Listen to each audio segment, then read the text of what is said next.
mabilis na mabilis. Yung lakas ko, sa loob naman ako kumukuha. Para mas tumakbo ako na mabilis. Mas mabuti pa nga noon, simple ang buhay.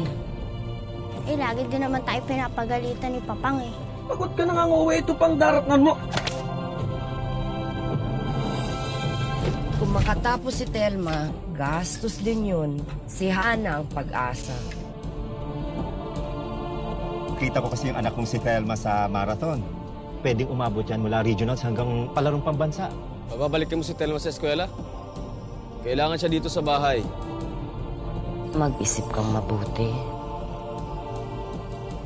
Nakita na kitang tumakbo.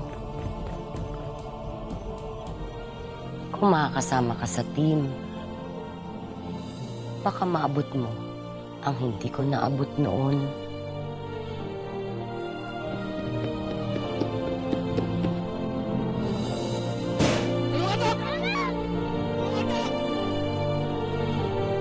Maraming pagsubok sa buhay, Telma.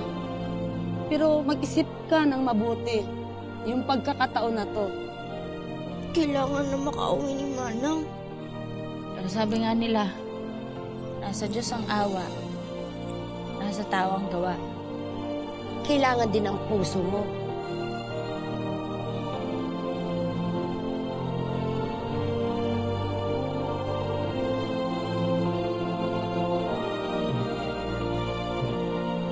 Huwag kang susuko. Hindi ako titigil, Ate. Hindi ako titigil.